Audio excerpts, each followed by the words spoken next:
met with the president at the White House?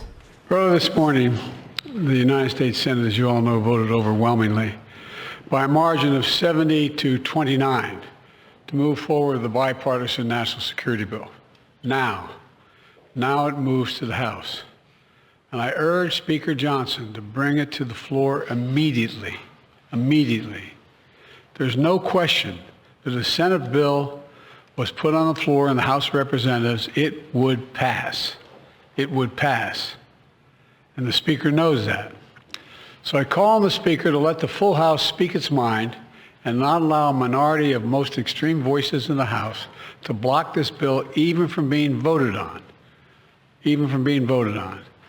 This is a critical act for the House to move. It needs to move. The bill provides urgent funding for Ukraine so it can keep defending itself against Putin's vicious onslaught. We've all seen the terrible stories in recent weeks.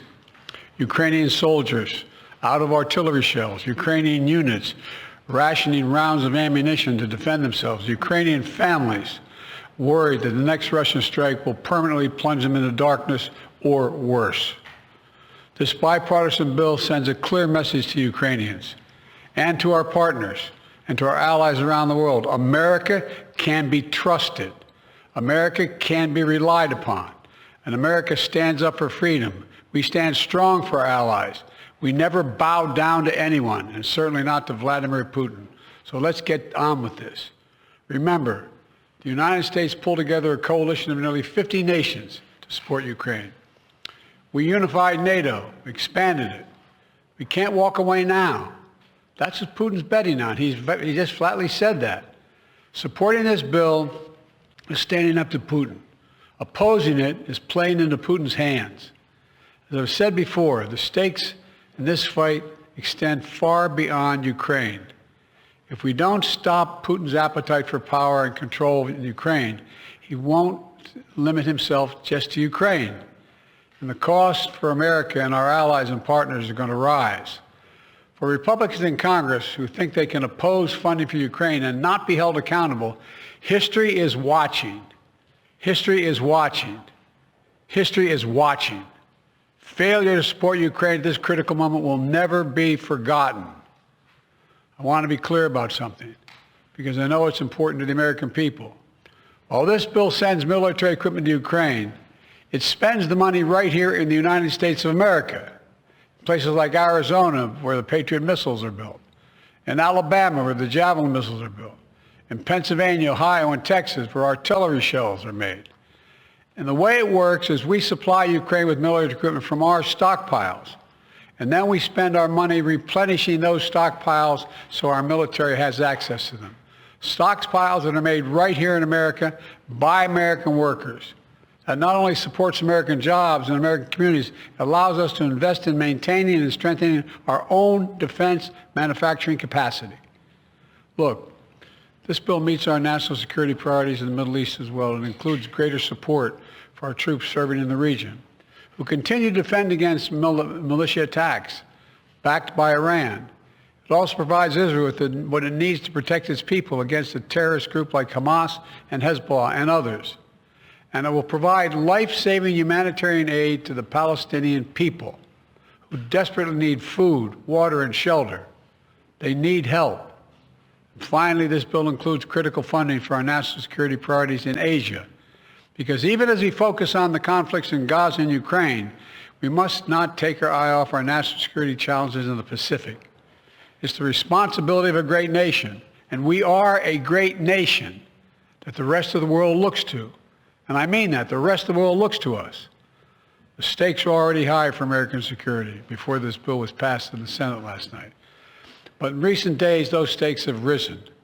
And that's because the former president has sent a dangerous and shockingly, frankly, un-American signal to the world.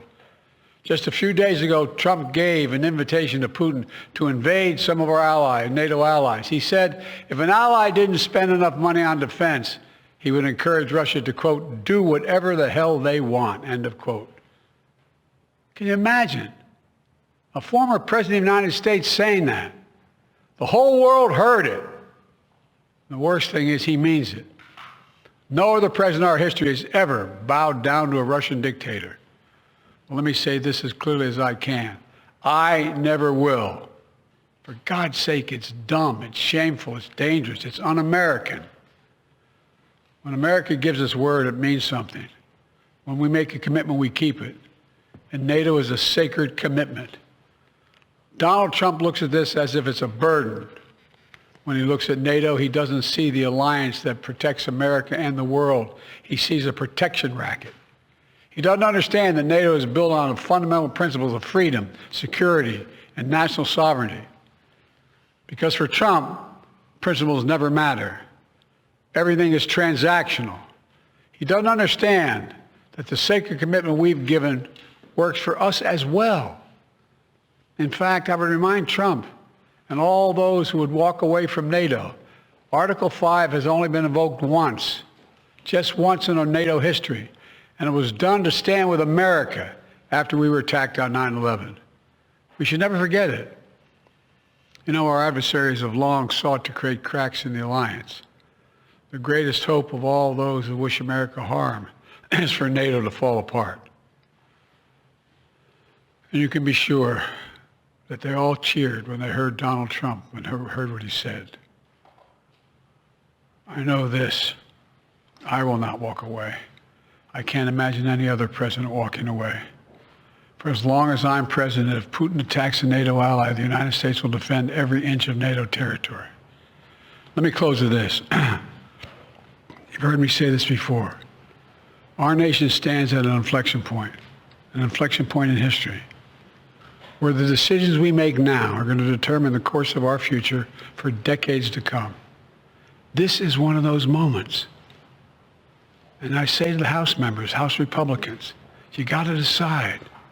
Are you going to stand up for freedom? Or are you going to side with terror and tyranny? You're going to stand with Ukraine? You're going to stand with Putin? Will we stand with America or with Trump? Republicans and Democrats in the Senate came together to send a message of unity to the world. It's time for the House Republicans to do the same thing, to pass this bill immediately, to stand for decency, stand for democracy, to stand up to a so-called leader hell-bent on weakening American security. And I mean it sincerely. History is watching. History is watching.